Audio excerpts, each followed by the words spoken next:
우리가 이제 오늘 본문의 내용 중에 이제 우리가 익숙하게 이제 좀 이렇게 들었던 이제 단어들이나 문장들이 좀 있죠. 그게 뭐냐면 이제 내 신을 벗으라. 예, 오늘 여호수아서 5장에 나오기 이전에 이미 예전에 하나님이 누군가에게 말씀하신 적이 있어요. 똑같은 말을 누구에게 하셨죠? 그렇죠. 모세에게 하셨죠. 모세에게 출애굽기 이제 3장에 보면은 하나님이 모세를 콜링을 하시면서 동일하게 얘기하십니다. 뭐냐면은 내가 선 곳은 거룩한 곳이니 내 신을 벗으라. 오늘도 본문의 내용은 여호수아가 이제 여리고성을 이제 이렇게 그 뭐라 그러죠? 한번 이렇게 정탐한 이후에 길갈에서 유월절을 드리고 여리고 가까이 가서 어떻게 이제 싸움을 하고 전쟁을 해야 될지를 고민할 때예요. 그래서 오늘 본문 우리 13절에 한번 다시 한번 읽어볼까요? 전반절만 시작. 여호수아가 여리고에 가까이 이를 때에, 자 이제 가까이 왔으니까 자 우리가 문제라고 생각했던 부분들이 우리가 좀 해결해야 될 것들이 눈앞에 딱 보이면 많은 고민을 하게 되죠. 어떤 식으로 내가 이 일을 해결해야 될까? 어떤 식으로 또 어떠한 방법으로 또 어떠한 지혜로운 행동으로 이 일들을 좀 이렇게 이겨내고 또 해결해 갈 수 있을까 이제 고민하는 이제 그런 상황이 우리가 살아가면서 있지 않습니까? 근데 여호수아도 마찬가지인 거죠. 여호수아도 얼마나 부담이 되겠어요. 자, 이스라엘이 출애굽이 됐을 때 첫 지도자가 누구였죠? 누구였습니까? 이스라엘의 출애굽 됐을 때 첫 지도자. 예, 모세죠. 이걸 모르시면 안 되죠, 여러분. 자, 모세죠. 자, 그리고 두 번째 지도자가 여호수아는 누가죠? 예, 여호수아죠. 자, 이제 첫 번째 지도자인 모세에게 그대로 리더십을 인계를 받은 게 여호수아예요. 그런데 모세는 여러 가지 상황에서 살아왔고 또 광야에서 생활을 하면서 모세는 조금씩 더 하나님을 가까이하고 하나님을 신뢰하는 법을 알았어요. 그런데 여호수아는 제가 예전에 말씀드렸지만 출애굽 될 때에 어린아이의 모습으로 나왔거든요. 그때 나이가 예상치로는 4세에서 6세예요. 그건 중간으로 따졌을 때 우리 은유 나이 말하는 거죠. 은유 나이 또래에 출애굽이 돼서 광야 생활을 40년을 했습니다. 그리고 40 후반에서 이제 50 가까이 됐을 때 리더십이 됐죠. 그런데 중요한 건 뭐냐면 광야 생활을 하면서 어떤 것도 배우지 못했다는 거예요. 뭐 전투에 대한 것들, 전술에 대한 것들, 전법에 대한 것들을 배우지 못한 거죠. 그런데 젖과 꿀은 흐르는 어디로 갑니까? 젖과 꿀이 흐르는 땅이 어디예요? 가나안 땅이죠. 근데 그 가나안 땅에 들어갈 때에 제일 눈앞에 먼저 보이는 그 성이 여리고 성이에요. 이 성을 먼저 이겨야 되고 이 성을 먼저 무너뜨리고 이 성을 지나가야 되는데 싸우는 법을 모르는 거죠. 그리고 이스라엘이 당시에 가지고 있었던 무기는 창과 검과 활 정도라고 이제 기록되어져 있습니다. 그러면은 이걸로 어떻게 싸워야 될까 막 고민을 했겠죠. 그러면서 여리고 성이 가까이 됐을 때 리더십으로서 얼마나 더 두려움도 있고 또 어떻게 해결해야 될지 그리고 어떻게 이겨가야 될지 어떤 전법을 써야 될지 엄청난 고민이 있었겠죠. 물론 1장에 리더십이 됐을 때 하나님이 여호수아에게 뭐라고 말씀하시죠? 여호수아 1장에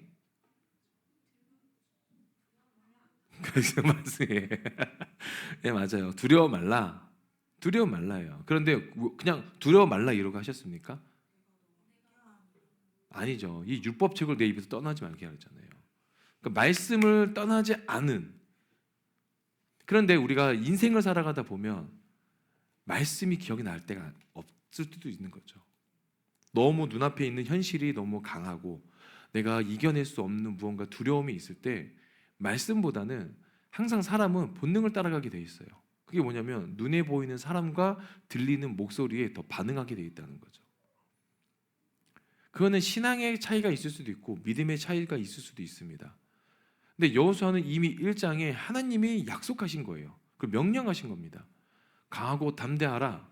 1장 9절을 한번 볼까요? 그러면 여호수아 1장 9절. 우리 8절부터 보겠습니다. 여호수아 1장 8절에서 9절 함께 읽겠습니다. 시작. 이 율법책을 내 입에서 떠나지 말게 하며 주야로 그것을 묵상하여 그 안에 기록된 대로 다 지켜 행하라.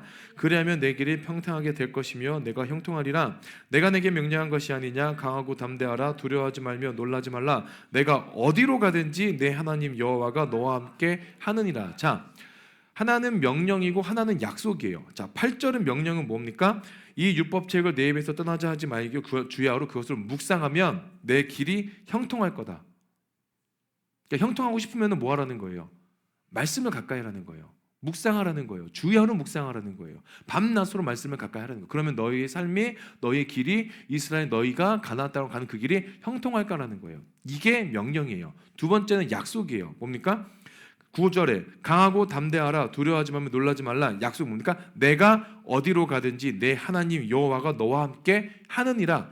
이 명령과 약속을 함께 받은 게 1장의 내용이에요. 그리고 5장에 왔는데, 여리고에 가까이 왔는데 이 말씀에 대한 영향력보다는 눈에 보이는 환경이 더 강한 거죠. 근데 그때 한 사람이 나타납니다. 자, 우리 다시 한번 13절 다시 한번 함께 우리 본문 13절 함께 하겠습니다. 시작. 여호수아가 여리고에 가까이 이르렀을 때에 눈을 들어 본즉 한 사람이 칼을 빼어 손을 들고 마주 서 있는지라. 여호수아가 나아가서 그에게 묻되 너는 우리를 위하느냐 우리의 적들을 위하느냐 하면서 여호수아가 여리고 성을 좀 가까이 하니까 한 사람이 나타납니다. 근데 어떤 사람인지 몰라요. 모르니까 뭐라고 하냐면 너는 우리 이스라엘을 위한 사람이냐 아니면 저기 여리고 성을 위한 사람이냐라고 이제 묻습니다. 근데 참 이렇게 좀 엄청난 대답이 나와요. 우리 14절 함께 하겠습니다. 시작.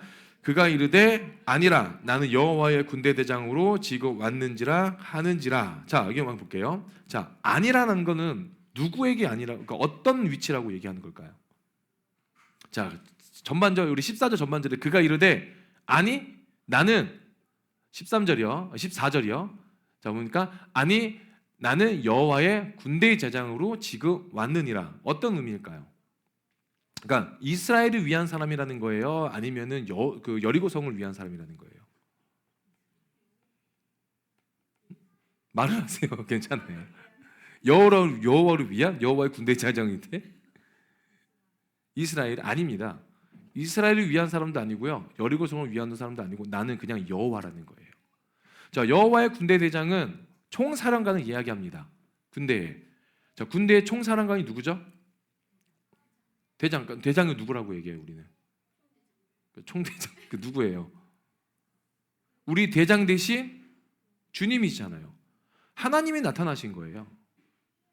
그게 가까운 예를 어떻게 볼 수 있냐면 14절 후반절을 볼까요? 여호수아가 얼굴을 땅에 대고 엎드려 뭐합니까? 절한대요.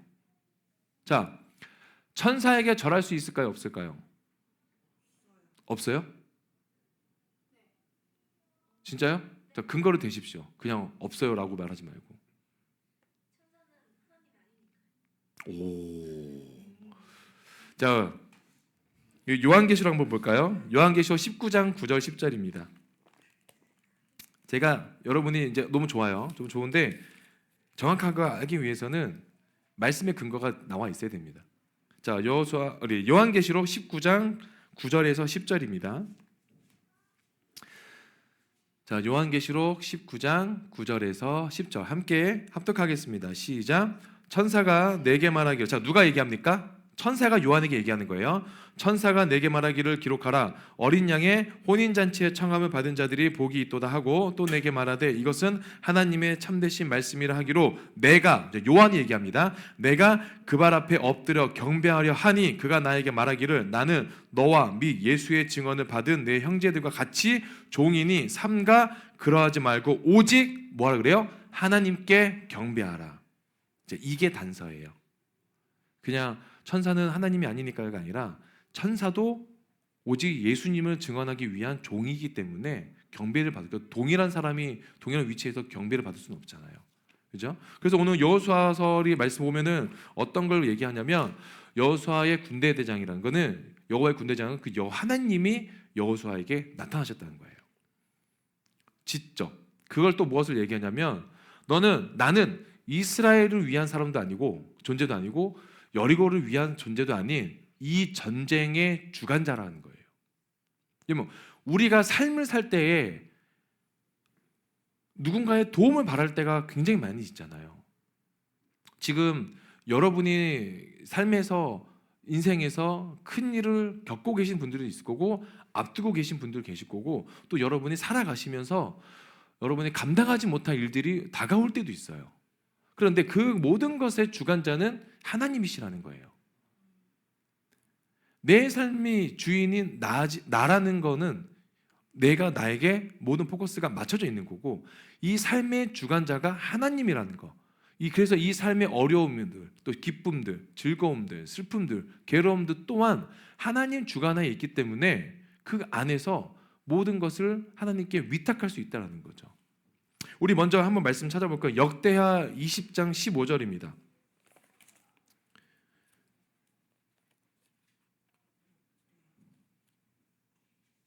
역대하 20장 15절. 역대하는 구약입니다.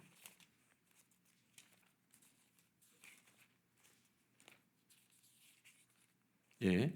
자, 여기 보면은 우리 인생에 대한 부분이 나옵니다. 자, 20장 15절 함께 하겠습니다. 시작.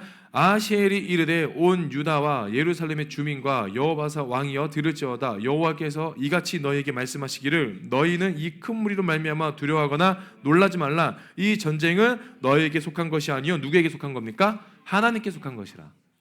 여호수아에서의 지금 얘기하고 있는 건 뭐냐면 너희의 전쟁, 너희가 여리고 성을 함락하는 거, 이기는 거, 싸우는 법, 그 땅을 전부 들어가는 법은 나에게 있다는 거예요. 그러니까 나에게 맡기라는 거예요. 그러니까 결국엔 우리가 내용은 알지만 여리고 성을 어떻게 합니까? 칼과 검과 활로 이깁니까? 아니면 나팔로 이깁니까? 그렇죠. 그저 함성 소리로 이기죠. 그러니까 그 얘기는 뭡니까? 우리가 할 수 있는 건 그냥 말씀에 순종하고 하나님께 맡기는 것뿐이에요.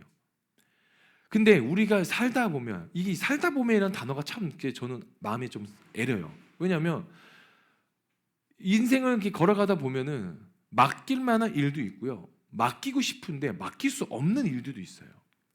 그리고 맡겼다고 생각하지만 정작 맡기지 못한 일들도 있고요. 저 또한 수십 번, 하루에도 수백 번을 하나님 앞에 운유, 우리 사모님, 저희 가정, 우리 교회, 뭐 글로벌 워십이든 여러분이든 항상 하나님 앞에 모든 것을 맡기고 위탁하고 의탁하려고 합니다. 하지만 이게 안 될 때가 더 많아요. 그건 말씀의 영향이 적은 것도 있고 저의 믿음이 연약한 것도 있어요. 그리고 여러 가지 상황적으로 복잡한 일이 있고 버거운 일이 있을 때 또 저 또한 기도하지만 저 또한 뭐 하냐면 인간적인 생각을 할 때가 있어요. 그런데 주님이 말씀하신 건 뭐냐면 너의 인생의 그 모든 어려움과 힘듦과 싸움은 나에게 속해 있다는 거예요. 하나님께 있으니 너는 뭐 하라니까요? 나를 믿고 맡기라는 거예요. 나에게 믿고 맡겨서 그냥 나를 신뢰하라는 겁니다. 여러분 하나님을 신뢰하십니까? 그러면 여러분은 그 하나님의 신뢰함으로 말미암아 여러분의 인생을 전적으로 다 맡겨드릴 수 있으십니까? 이건 굉장히 어려운 질문이에요. 저도 아이를 키우고 가정을 꾸려가면서 하나님께 항상 고백하는 게 있어요. 저희 이제 기도 제목을 잠깐 나누면 저희가 이사를 놓고 기도 제목을 나누고 있잖아요. 저희 가정에. 근데 맡겨요. 어차피 저희의 능력 밖의 일이기 때문에 맡깁니다. 그런데 여기저기에서 어떤 이사와 관련된 집과 관련된 이야기, 재정과 관련된 이야기를 들으면 저도 마음이 조급해지거나 마음이 확 바뀔 때가 있어요. 무너질 때가 있어요. 이 자리에서 기도하고 이 자리에서 말씀을 보고 이 자리에서 하나님을 찬양하고 이 자리에서 하나님 앞에서 선포하고 결단합니다. 하나님, 제 인생, 저희 가정을 하나님께 맡겨드립니다. 그리고 돌아가요. 그런데도 불구하고 단 10분도 안 돼서 마음에 어려움이 오고 10분도 안 돼서 누군가와 비교하는 삶을 살 때가 있는 거죠.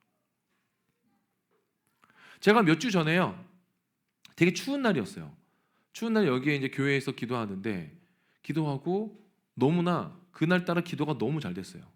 잘 되고 정말 야, 이렇게 기도해도 되나 싶을 정도로 다시는 이런 기도가 나올까 싶을 정도로 그날 기도가 너무 잘 됐어요. 오랜 시간 기도했거든요. 또 막 기도하고 나서 이제 다 정리하고 차를 타고 이제 원래는 제가 가는 길이 요 밑에 이제 그 마트 쪽으로 해서 돌아갔는데 그날따라 제가 이 스타필드 쪽으로 쇼핑몰 쪽으로 이렇게 돌아갔거든요. 돌아가는데 그쪽에 더 좋은 아파트가 많아요. 그쪽 라인에. 그래서 돌아가는데 그러니까 갑자기 순간적으로 진짜예요, 여러분. 신호대기 중에 갑자기 나는 왜 이런 데서 살지 못하지? 이게 온 거예요. 갑자기 불과 10분 전에 15분 전에 와 오늘 이렇게까지 기도해도 되나 싶을 정도로 열심히 기도했던 제가 환경에 보니까 와 나는 언제쯤 이런 데 살 수 있을까? 아니 하나님이 허락하실까? 그러면 왜 지금 허락하지 않으시지? 이러면서 온갖 나쁜 생각과 나쁜 어떤 영향력이 제 안에 막 스며드는 거예요. 그때는 어떻게 해야 될까요, 여러분? 그래요? 선포하는 겁니까? 무당도 아니고 물론 그럴 수도 있죠. 저는 할 게 없더라고요. 오히려 저의 연약함을 보고요 마음이 무너지더라고요. 그러니까 물러가라 기도하라 이게 안 돼요. 그냥 와 내가 기도하면 뭐하나 자괴감에 빠지더라고요. 여러분 맡긴다는 의미는요 결과물까지 맡긴 거잖아요. 그죠? 그러니까 내가 원하는 결과물이 있는데 맡겼다는 건 어폐가 있는 얘기죠. 말이 앞뒤가 안 맞는 거죠. 맡겼다는 건 이 결과가 내가 원치 않은 결과가 나온다 할지라도 이건 하나님의 일이고 하나님의 뜻이기 때문에 하나님께 감사할 줄 아는 게 맡긴 겁니다. 근데 우리는 맡겼다고 하고 내가 원하는 방향으로 기도합니다. 그거는 기도의 방향도가 잘못된 거죠. 그럴 때는 저와 여러분이 해야 되는 거는 맡겼으니 하나님의 뜻에 맞춰서 일하십시오라고 그냥 딱 기도하고 끝내시면 되는 것 같아요. 제가 이제 건강에 대한 이슈가 좀 있지 않았습니까? 요 몇 달? 아까도 이제 우리 세워지는 교회 분들이랑 제가 대화를 나누는데 여러분 제가 좀 살이 좀 빠졌어요. 이렇게 볼살이나 이런 것도 제가 한 달 반보다 한 4-5kg가 빠졌어요. 뭐 아픈 것도 있었지만 또 살을 빼려고 했던 것도 있었고 제가 살을 빼야겠다고 딱 이제 결론진 것 중에 하나가 여러분 이제 기억하실지 모르겠지만 우리 기석 형제가 수술했을 때 제가 병문안 갔잖아요. 병문안 갔을 때 우리 혈압을 재보지 않았습니까? 기억나시나요? 혈압을 재봤죠 우리. 혈압 쟀는데 너무 높게 나왔잖아요. 우리 간사님하고 저하고 둘이서 막 우리 서로 위로하지 않았습니까? 우리 감자탕 먹고 와서 그런 거야. 뭐 이러면서 이렇게 위로했는데 제가 다다음 날인가 며칠 있다가 은유가 소아과 갈 일이 있어 갔는데 거기도 이제 혈압기가 있거든요. 재봤는데 그때보다 더 높게 나온 거예요. 너무 높게 나오는 거예요. 그래가지고 혈압이 왜 갑자기 왜 이러지? 몸무게는 그대로인 것 같은데 근데 그대로지가 않죠.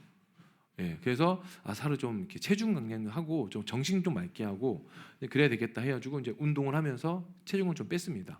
빼니까 참 감사하게도 물론 완전히 돌아오진 않았지만 많이 떨어졌어요. 떨어졌는데 이 혈압이 떨어졌다는 걸 말씀드리려고 하는 게 아니라 제가 말씀드리고 싶은 거는 건강에 대한 이슈가 있으니까 이 건강을 하나님 앞에서 맡겼다고 하면서도 자꾸 제 안에 서치를 한다는 거예요. 내가 왜 이렇게 아프지? 근데 아프지 않대요 병원에서. 근데 저는 아파요. 내가 왜 갑자기 이렇게 좀 이렇게 엉망이 됐지? 하면서 자꾸 제가 스스로 아픈 사람인 것처럼 저를 만들어 가더라고요.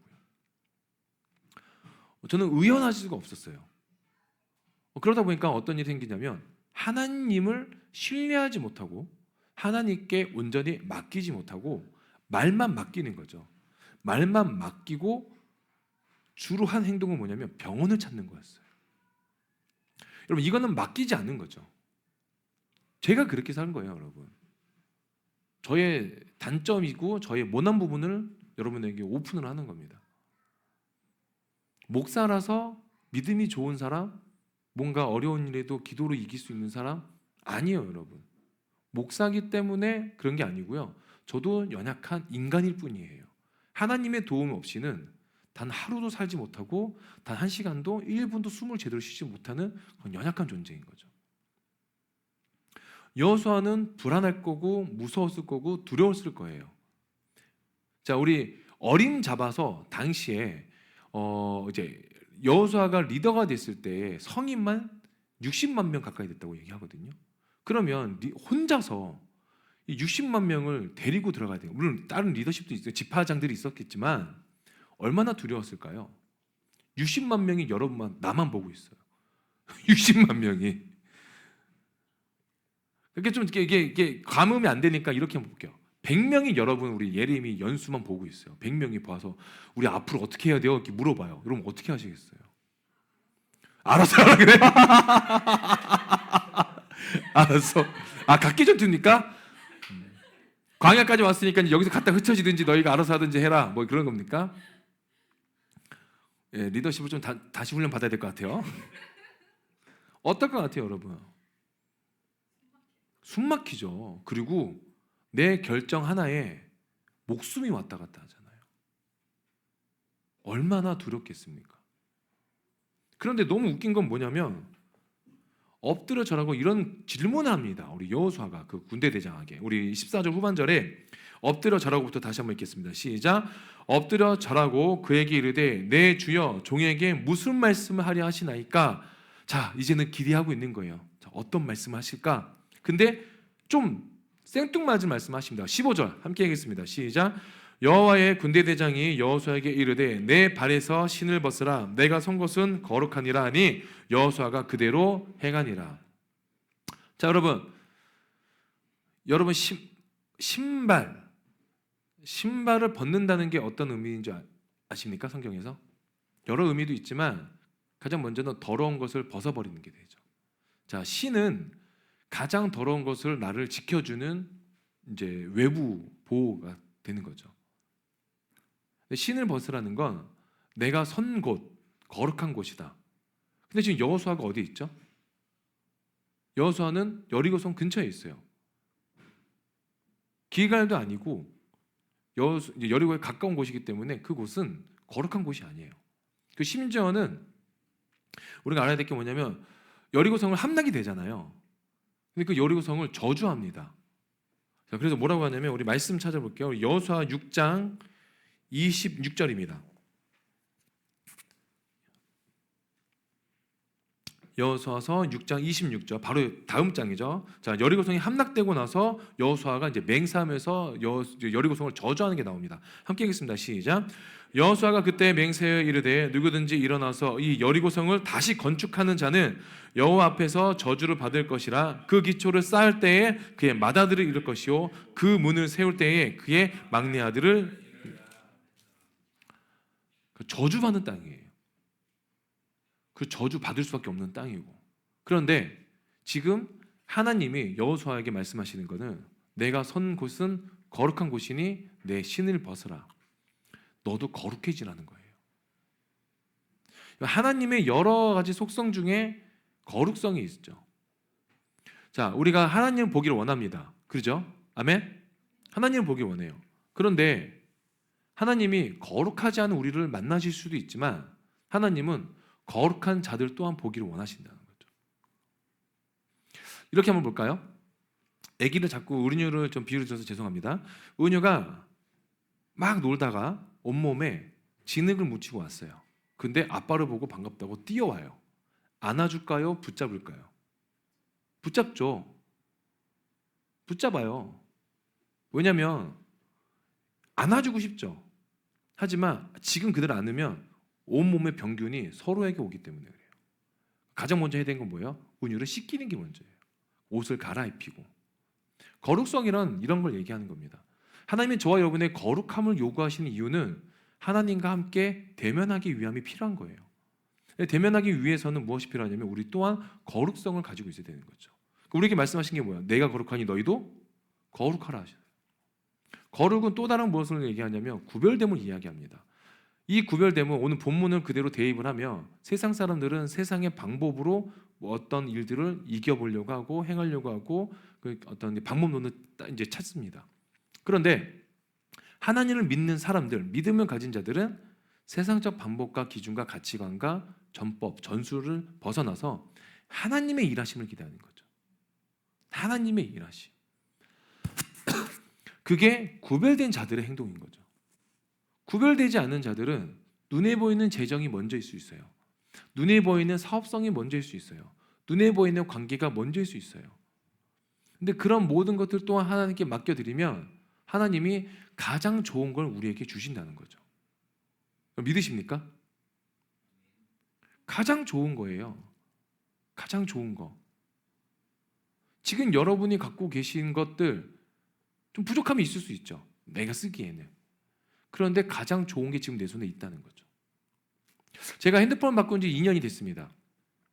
제가 재작년 5월인가 6월에 우리 사모님이 생일 선물로 저에게 핸드폰을 바꿔주셨어요.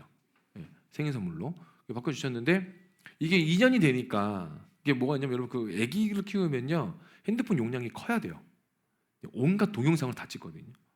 네, 제가 예전에는 은유가 없을 때는요, 온갖 그걸 또 이제 뭐 이렇게 뭔가 뭐 행동을 뭘 좀 덜 했을 때는 제가 이제 그 128기가짜리 막 그 핸드폰을 썼거든요. 제가 지금은 256기가를 써요. 근데 지금 99%를 썼어요. 예. 네. 근데 그 중에 거의 한 70% 80%가 은유 동영상이에요. 그래서 제가 이제 또 생일 좀 다가오고 있잖아요. 다가오고 있어서 사모님한테 계속 던졌어요. 던지면서 한 512기가 참 좋을 것 같아. 이게 명확하게 우리 형제분들 결혼하시면 정확히 아셔야 돼요. 명확하게 얘기하면 혼납니다. 그래서 이제 좀 이렇게 애둘러서 얘기해야 돼요. 애둘러서 그냥 이게 좀 좋을 것 같아. 우리 가깝게로 이제 우리 기석이가 주은이한테 얘기할 때 그럴 때 있잖아요. 예.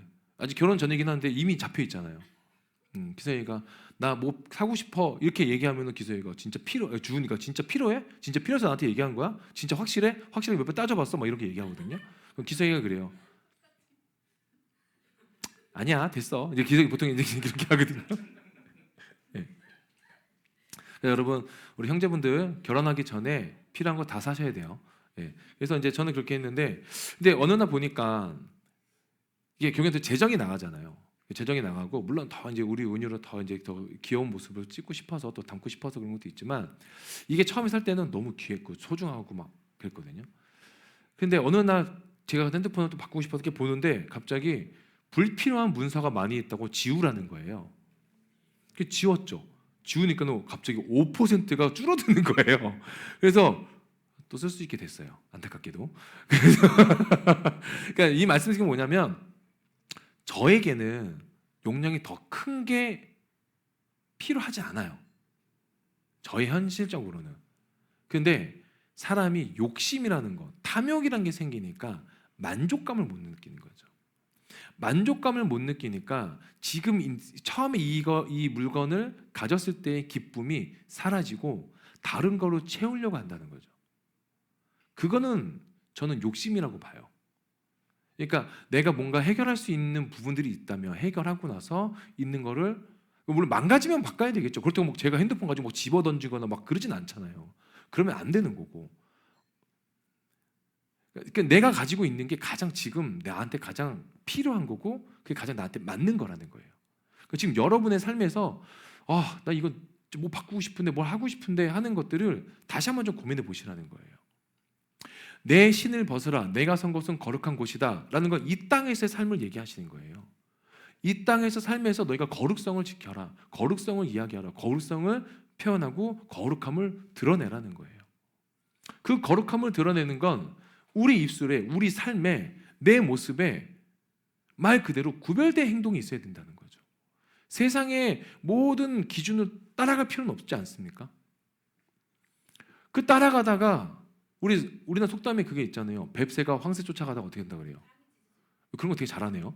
네, 가랑이가 찢어져요. 근데 가랑이가 찢어지면 저희 어렸을 때 그런 얘기가 있거든요. 속담을 막 비꼬는 게 있었어. 가랑이가 찢어져 꼬매면 되지. 막 이런 게 있었어요. 저희 때는 그런 게 있었어요. 어렸을 때. 그러니까 뭐 그냥 말장난이죠. 그런데 지금은 어때요? 가랑이가 찢어지지 못할 정도로 이미 사람들은 앞서가고 있어요. 감히 쫓아볼 수도 없을 정도로. 어제 우리 글러브 여시 끝나고 우리 몇몇 지체들과 함께 떡볶이를 먹으러 갔어요. 갔는데 그 부동산에 엘리베이터 딱 나오고 부동산을 딱 봤어요. 거기 이제 부동산을 봤는데 이제 집값이 나오거든요. 봤는데 너무 황당하지 않았습니까? 매매가 30억이에요. 그냥 30억. 저는 이제 갔어요. 갔는데 길 생각이 드는 거예요. 저걸 사는 사람이 있구나. 있으니까 가격이 책정이 됐겠죠. 너무 황당한 거예요. 그러니까 아예 우리가 감히 상상하지도 못하고 좀 이렇게 저는 바라볼 수도 없는, 예.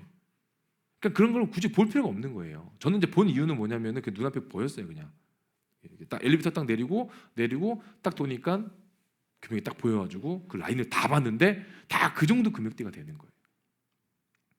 자, 제가 30억을 벌기 위해서 뭘 해야 될까요? 30억 벌 필요는 없지 않습니까? 안 해도 되죠. 지금 있는 걸 감사하면 되는 거예요. 그렇다고 지금 하나님 30억짜리 아파트 주십시오 이렇게 기도하는 거 너무 속물이지 않습니까? 물론 그렇게 기도해도 하나님이 얘기하실 거예요. 너 정신 안 차릴래? 이러고. 예. 근데 그런 거 기도조차 할 필요가 없다는 거죠. 이게 뭐예요? 나에게 주어진 거에 감사하시면 된다는 거예요. 이 땅에서의 세상의 그 모든 가치관을 따라갈 필요가 없어요. 따라하면 뭐합니까? 어차피 그 사람과 똑같은 건데. 구별되었다는 거는 구별된 무언가의 삶을 내 삶을 통해서 드러나야 된다는 거죠. 그게 전도예요, 여러분. 다른 게 전도가 아닙니다.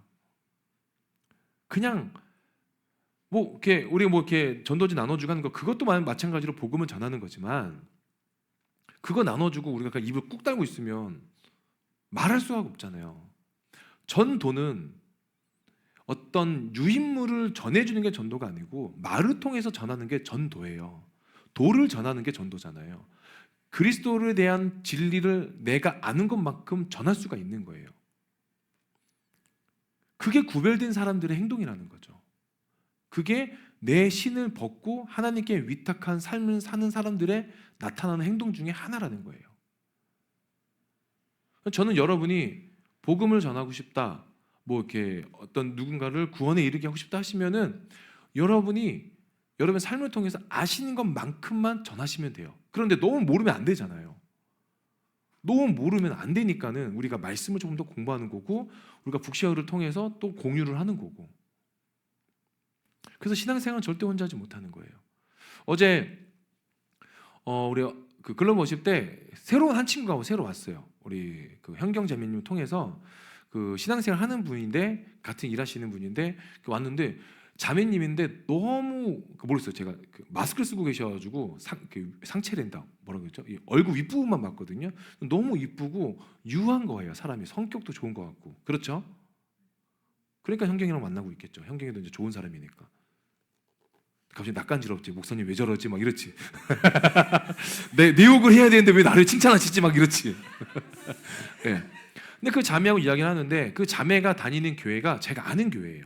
그 교회가 세워진 지 한 3, 40년 된 교회거든요. 근데 청년부가 6명이라는 거예요. 예. 네. 다 어른들이시고. 그래서 청년부 예배가 있나요? 라고 하니까 없대요. 그러면 어떻게 하나요? 그러니까는 대예배를 드린다는 거죠. 11시 예배 부모님과 함께. 그러면 바로 끝나나요? 그러니까 2시 예배를 또 드린대요. 뭐지? 이랬어요. 그러니까 11시 예배가 첫 예배고 2시 예배를 또 드리는 거예요. 그럼 그리고 끝나시나요? 그러니까 이제 담임 목사님이 바뀌셨대요, 이번에. 그래서 담임 목사님이 청년들 5, 6명과 함께 소그룹 이제 1시간 정도를 알려주신대요.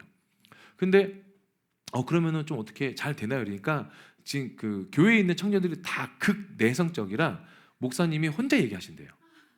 그 목사님 너무 힘드셔서 유인물을 나눠주셨대요. 그래서 그거 보고 공부하라고요? 아니요, 그게 아니라 돌아가면서 읽기라도 하라고. 그만큼 이렇게 내성적이고 저게 수동적인 거죠. 그러니까 끝나고 뭐예요? 그러니까 끝나고 이제 같이 지체들과 함께 밥을 먹으러 간다든가 카페를 간다는 거죠. 그래서 제가 물어봤어요. 지난주 설교 내용 뭐였는지 기억나세요? 그러니까 제가 실은요 자막을 해서요. 그게 무슨 말이죠? 그러니까 11시 예배 방송실 뒤에서 자막을 한다는 거예요. 그리고 그 2시 예배는요. 그때도 방송실에서 자막을 한다는 거예요. 그리고 끝나고 소그룹 모임하고 간다는 거예요. 그 예배는 언제 드려요? 그럼 못 드려요 라고 하더라고요. 마음이 너무 아팠어요. 마음이 아픈 이유가 물론 자막을 통해서도 예배할 수 있고 또 만남을 통해서도 공유될 수는 있어요. 그런데 제가 안타까운 건 그 나이에 맞는 사람들과 교제가 적다는 거예요. 참 마음이 안타깝더라고요. 좀 아쉽기도 하고. 예. 그래서 제가 이제 여기 말씀드리고 싶은 건 뭐냐면 그렇게 어렵게 힘들게 신앙생활 하는 분들도 우리 주위에 분명히 있어요. 근데 우리는 조금 자유로우면서도 여러분에게 선택권과 권면만 하지 않습니까? 우리 교회가 낫다는 게 아니라 내게 주어진 이 환경에서 최선을 다해서 하나님을 알아가려고 우리가 애쓰심이 있으셔야 된다는 거예요. 우리 처음에 지금 우리 그 간사님을 통해서 우리가 이제 사순절 기간 동안 필사를 하고 있잖아요. 전 첫날과 둘째 날을 잊지 못합니다. 모든 성도들 저를 빼고 이제 대부분의 성도들이 다 필사에 참여를 했어요. 근데 지금 어떻죠? 구분되어져 있죠. 점점 이제 가지치기가 막 누가 칼로 자른 것처럼 가지치기 돼 있지 않습니까?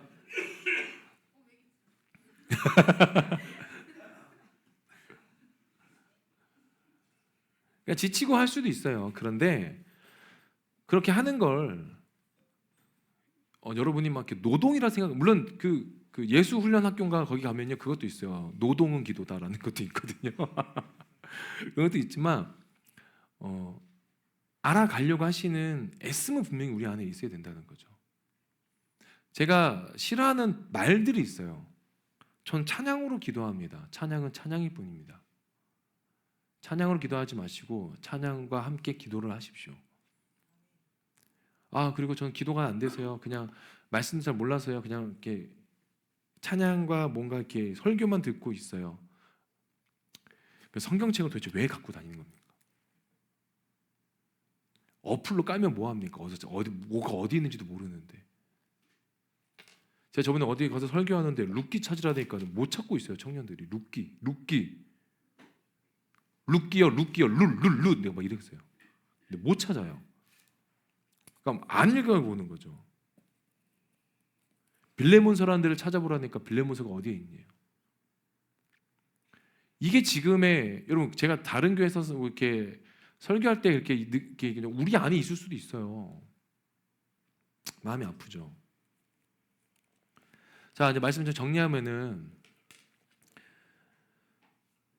여호수아를 통해서 오늘 저와 여러분에게 말씀하시고자 하는 거는 우리 삶의 모든 주관자는 하나님께 있다는 거예요. 하나님이 주인 되신다는 거예요. 우리는 그거를 이제 로드십이라고 얘기해요. 하나님의 주권. 근데 그걸 인정하는 거죠. 그 두 번째는 내 자리에서 신을 벗어라. 내가 있는 곳이 거룩한 곳이다. 우리 인생에 내가 서 있는 곳을 보세요. 거룩한 곳입니까? 또 엉망인 곳이죠. 무너진 곳. 우리 가정만 봐도, 우리 직장만 봐도, 내가 관계를 맺고 있는 사람들만 봐도 선한 사람들만 있습니까? 아니면은 관계를 맺고 싶지 않은 사람들도 있고 불편하고 내 눈에 안 보였으면 좋겠고 같이 숨도 쉬기도 쉽지 않고 그럴 때도 있어요, 여러분. 그런데 하나님이 말씀하시는 게 뭐냐면 지금 네가 서 있는 곳, 그 가정에 있는 거, 그 직장에 있는 거, 그 관계를 맺고 있는 거, 그곳이 다 거룩한 곳이라는 거예요. 그러니까 사람들 믿지 않는 사람들처럼 똑같이 행동하지 말라는 거예요. 구별된 자처럼 행동해라. 누가 너를 미워하면 너도 같이 미워하지 말고 그를 사랑해라. 누가 너에게 칼을 들이대면 너는 그에게 먹을 걸 하나 더 줘라. 누가 네 욕을 하고 다니면 너는 그를 칭찬해라 이거예요. 그게 우리가 믿는 모습이 나타난 거지 않습니까? 그런데 믿는 사람들끼리 모여서 사람을 욕을 하고 뒷담화를 까고 뭐가 어떻네 저떻네 이야기를 하고 그럼 왜 예수를 믿습니까? 예수님이 누군가를 욕하신 적 있습니까? 물론 욕은 하셨어요. 하지만 앞에 대놓고 그냥 얘기하신 거예요. 정죄가 아니에요. 그에게 알려주신 거예요. 예수님이 우리들만 잘 살아야 된다, 우리들만 모여야 된다라고 하셨습니까? 다 뭐라고 하세요? 수고하고 무거운 짐진 자들아 다 내게로 오라. 다요, 다. 믿는 사람, 믿지 않는 사람 구분 없이 수고하고 무거운 짐진 자들, 힘이 필요한 이들 다 내게로 오라. 내가 너희를 쉬게 하리라. 믿는 사람이든 믿지 않는 사람들이 우리 주위에 같이 이렇게 어울려 살잖아요. 그 믿는 사람들에게만 잘하지 마세요. 그냥 모든 사람들에게 잘하십시오. 모든 사람들을 사랑하십시오. 제가 이것만 말씀드리고 정리하겠습니다. 우리 은희한테 얘기한 게 있어요. 제가 말씀드렸잖아요. 은희야, 모든 사람들하고 친구가 안 해도 돼. 하지만 모든 사람들은 사랑할 줄 알아야 돼. 제가 그 얘기를 이제 가르치고 있다고 그랬잖아요. 근데 제가 이제 어린이집 이제 하원할 때 같이 갔는데 되게 이쁜 아이가 있어요. 제가 진짜 좋아하는 아이예요. 너무 이뻐요. 이쁜 아이 두 친구가 있거든요. 근데 그 아이 이렇게 보는데 제가 은희한테 그랬어요. 은희야, 서희가 좋아, 아빠가 좋아? 서희가 좋아, 아빠가 좋아? 막 어쩔 줄 몰라는 거예요. 근데 이미 짜증이 났어요. 제가 왜 어쩔 줄 몰란다는 건 아빠는 아니라는 소리거든요. 제가 그래서 은희야, 아빠가 뭐 사줄게. 서희가 좋아, 아빠가 좋아? 나 서희 너무 좋아해. 그래가지고 야, 아빠가 너 게임도 시켜주고 뭐 장난감도 사주고 맛있는 것도 간식도 사주는데 서희가 좋아? 그러니까 은희가 그래요. 뭘 그때 제 기억에 딱 남는 게 뭐였냐면 서희는 나랑 놀아줘. 너무 미안한 거예요. 같이 있는 거예요, 여러분. 우리 은희가 그러더라고요. 서희는 나랑 놀아줘. 나도 놀아주는데. 다른 거예요, 여러분. 죄송한데 이거 하나만 더 말씀드릴게요. 이게 딱 기억났어요. 하나. 제가 며칠 전에 한 20년 전에 했던 세상에 이런 일이라는 걸 봤거든요. 20년 전에, 2000년대 초반에. 근데 한 아주머니가 사업이 망하셨어요. 막 좀 힘있게 막 이렇게 빚을 지시면서 다방을 차리셨는데 은행에 그 시골 시장에서. 근데 장사가 안 되면서 망하셨어요. 망하셨는데 이분이 그게 충격이 너무 커서 시장을 다니시면서 그냥 이렇게 삥삥 도시는 분이에요. 그냥 이렇게 다니시다가 이렇게 도세요. 근데 그게 정신병이래요. 뭐냐면 전한 신경증이라고 원래 삶으로 돌아가고 싶은 무의식적이 나오는 거래요. 이분이 시장에서도 유명해요.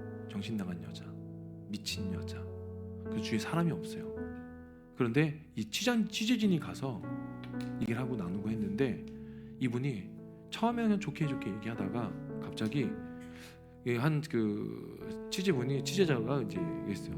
어머니 왜 이렇게 자꾸 도세요? 그러니까 갑자기 화를 내시면서 때리시는 거예요. 내가 언제 돌았어? 하면서 알 수 없는 말을 막 하시는 거예요. 엄청 공격적으로 변하셨고 엄청 경계를 하시는 거예요.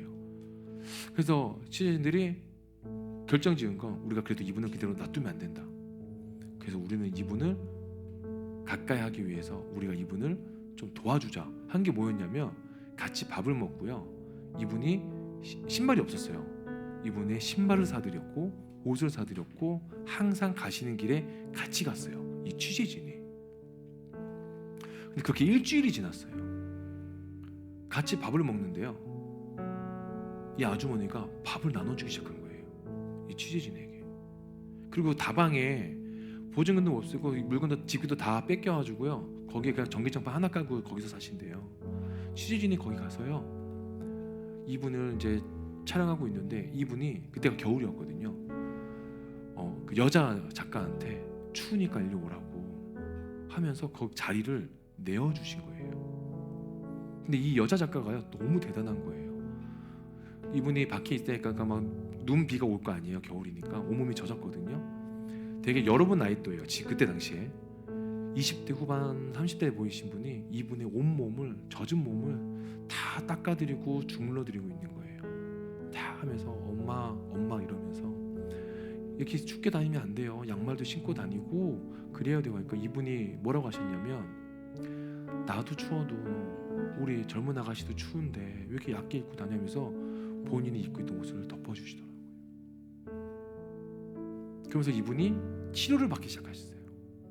정신과에 들어가서 이분들의 얘기를 듣고 어머니 치료를 받으시는 게 나을 것 같아요. 해가지고 그래 나 그럼 나 원래대로 돌아갈 수 있을까 하면서 치료를 받기 시작하셨거든요. 제가 그걸 한 20분 봤는데 사랑이 저거라는 거예요, 여러분. 구별됨이 저거라는 거예요. 제가 느낀 거였어요. 사랑은 말로 하는 게 아니다. 사랑은 다가가는 거고 만져주는 거고 보듬어 주는 거다. 구별됨은 우린 구별된 사람으로서 뭐 여호수아의 군대처럼 그게 아니다. 구별됨은 보지 않는 사람들을 보는 거고 사람들한테 떨어져 있는 사람들에게 우리가 다가가는 거고 외롭게 있는 사람들을 우리 또한 외롭게 만드는 것이 아니라 그들에게 다가가서 그들에게 선함을 베푸는 게 구별된다는 거예요. 저는 우리 엔카운트 교회가 이러한 선함이 있기를 소망합니다. 사람 100명, 200명, 300명 모이면 좋죠. 교회가 뭐 재정적으로도 힘도 생기고 여러 가지 면에서. 그런데 사랑이 없으면 그게 무슨 소용입니까? 그러지 않아요? 저는 이 교회가 어떤 모습으로 이뤄갈지 모르겠지만 사랑을 정말 많이 베풀었으면 좋겠어요. 우리들 안에서도 누가 아픈데 아픈가 봐 기도하자 이게 아니라 그냥 먼저 전화하세요. 기도해 주세요. 가까운 일로 지금 동석이 아프잖아요. 이따 끝내고 손 얹고 기도해 주세요. 나을지어다 막 이런 거. 예, 우리 기도하겠습니다. 기도하실 때 하나님 정말 구별된 자로서 정말 믿음을 가진 자로서 예수님의 성품을 닮아가는 자로서 사랑을 베풀고 그 은혜를 나누기를 소망합니다. 내 삶에 그런 모습 나타날 수 있도록 도와주시옵소서. 함께 기도하시겠습니다. 기도합니다. 좋으신 하나님 아버지 감사합니다.